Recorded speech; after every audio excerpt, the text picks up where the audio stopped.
Do Finnish people have actually lived in the streets here in Finland? Today I'm gonna answer some of the questions you sent me on Instagram and cover some common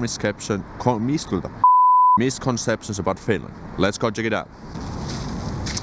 Alright, so the first misconception was sent by Jess in Finland. Misconception that there is no crime. Well, that is a good question. Thanks, Jess.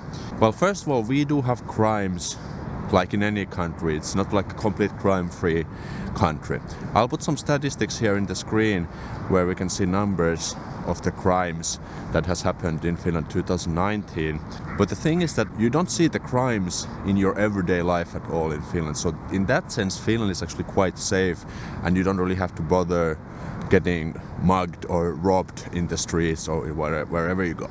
But what might happen though is during the weekends and when the nightclubs activate and the drunk people activate, that usually the drunks might cause some problems, but that might be the only like a few things that you might see in your everyday life. But aside from that, for example, I personally have never had to deal with the police in my life, and that's pretty good stuff. So the answer is that we do have crimes, but not really that much. So the next question was sent by Leah, and she asked like, do drunk or drug doers live in the streets here in Finland? That's another great question, but the truth is that no matter where in Finland you go, I will bet my ass that you don't run or see any homeless people living in the streets. That's right, so we actually do have some homeless people, but the social security system is actually taking care of them. First of all, we have these, I think it's called like emergency accommodations, where you can go like in if you don't have anything and the night is coming, Secondly, the social security will find you a place where you can live, and on top of that you can also apply for the social security aid that will help you to get past the very necessary things in your everyday life. So we do have homeless people, but they have been collected from the streets and they are actually living in real apartments. I did look a little bit of the system, but I don't know all the specs and the details, but that's actually how it works. So, and I also heard that the government set the goal, I'll put it in the screen, that in this year we don't have any apartmentless or homeless people in Finland. That's pretty good stuff. Alright, we came to this cool skate park, hipster skate park, so I think this is a great place to answer the next question. Anna-Laura Vask asked, are Finns conservative or liberal? I think this is another great question, and let me just try to answer this.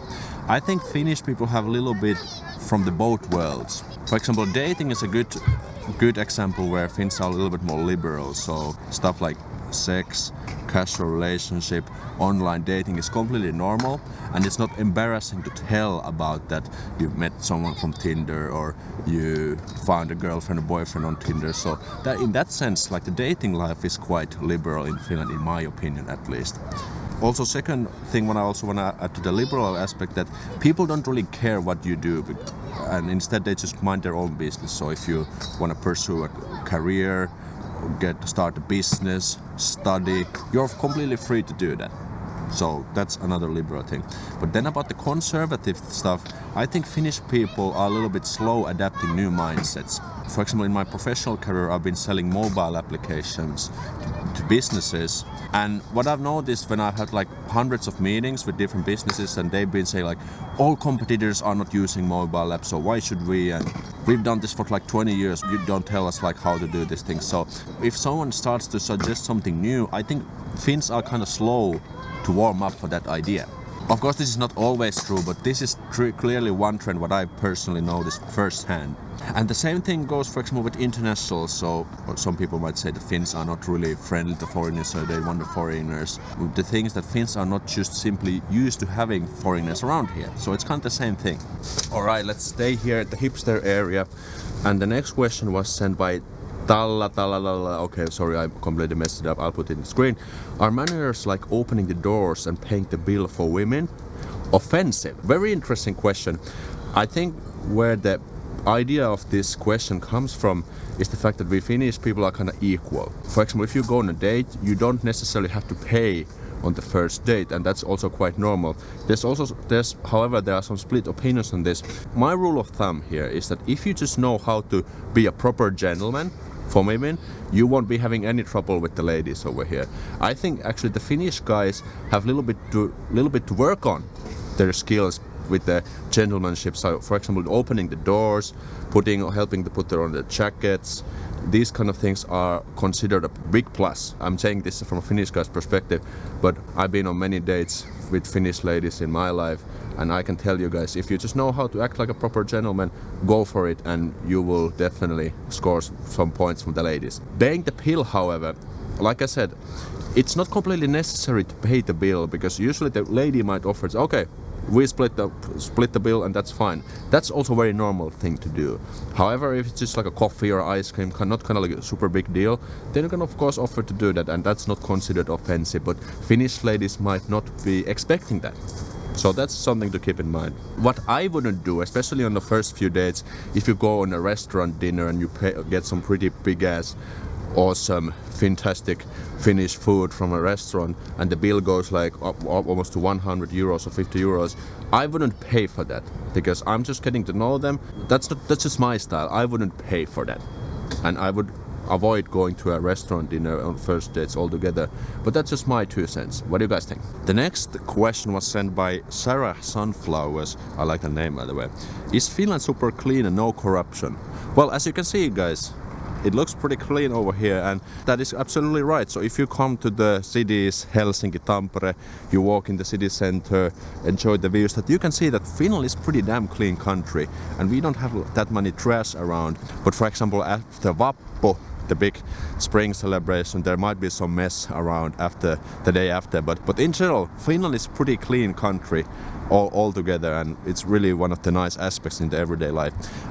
Another point was about the corruption. That is also true. I don't know all the stats, but as from a Finnish citizen who's been living here for like almost 30 years, I can say that Finnish country is not corrupt, and we can trust the authorities, you can trust the system, no one will try to screw you up, and that's pretty fantastic. What do you guys think? Alright, the next question was sent by Stefan. Are Finns really shy and reserved as portrayed? Well, that is another great question. Before we jump to the answer, let's look up the definition of reserved, and Google definitions say slow to reveal emotion or opinions, and I think that is probably the most accurate statement about Finnish people. The slow is the key here, because I think Finnish people are slow to warm up for discussions and opening up and sharing their opinions and stuff. I'm not saying that Finns are dumb by being a bit slow, but they're just slow to open up, basically. I've used tons of times on this channel the coconut example. So if you know how coconut is, it's like super thick outer shell. You have to put quite effort to break it, but once you do, inside you have this delicious, awesome milk with a lot of good stuff. So I think Finns are exactly the same. So once you manage to break the outer shell, you have to take a little bit of time, build the trust and so on. But once you manage to do, you will get and find a pretty awesome person and probably a friend for life. I've heard this from foreigners before, and I can definitely agree with the same statement. So I would say that this is definitely true at first, but you just need to go talk to them, be interested, take things slowly, and slowly the Finns will become very friendly for you. The next question was sent by Priya. Do Finnish people eat reindeer meat only? Well, that's a funny question. Thanks for sending that one. This is actually an interesting question. I get this every once in a while. We do have reindeer meat in Finland, as you can probably tell, but we eat it very rarely. First of all, because it's very expensive, and it's not part of the everyday cuisine.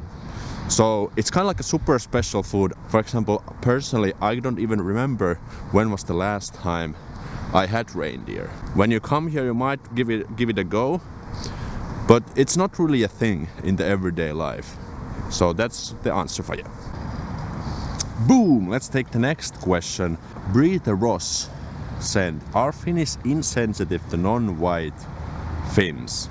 Okay, this is actually a very interesting question. So I guess non-white Finns is, for example, a Finnish people with a foreign background but has been living, born and raised in Finland. Well, I have answered this topic more in detail in this video. Make sure to watch it after this one. The truth is that I do think that unfortunately Finnish people have still a little bit something to work on with this. We do have a little bit of racism and a little bit of xenophobia, but I've also heard tons of awesome stories from foreigners and people with foreign background that Finnish people are great, they have great friends and so on, but sometimes you might run into these not so friendly people.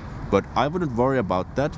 If you meet or run into those kind of people, I think you just should completely ignore them. It's their fault, not your fault. Remember that, and focus on the more awesome people. And a good pro tip what I also can give you, how you can actually earn the respect from Finns. It's actually quite simple. Just simply respect the culture, respect the customs what we have here, and also learn a little bit of the language. If you, for example, know phrases like torilla tavataan or these kind of funny things, you will immediately earn a little bit of respect from the Finns, because it seems that you are putting effort to learn their culture and the language. Good stuff. The next question I have is from Ale Vasker. The winter in Finland is 10 months long. Well, this is kind of like a funny stereotypical joke. Thanks for sending that one. I think the winter in Finland lasts around 4 months altogether. So from maybe start of November to end of February. And at the moment of the recording of this video, we are end of October. Here in Helsinki, as you can see, we don't have any snow yet, but in Lapland I heard they have already tons of snow. So it also depends a little bit where in Finland you will be living. But I would say that 1/3 of the year might be winter season, so you might need to prepare for that. Luckily, I have made videos about this one. I'll put them here so you can watch them after this video. Thanks for all the questions. I'm gonna get some groceries from the shopping center. Make sure to watch the winter related videos from here, and I'll see you in the next one. Moi moi!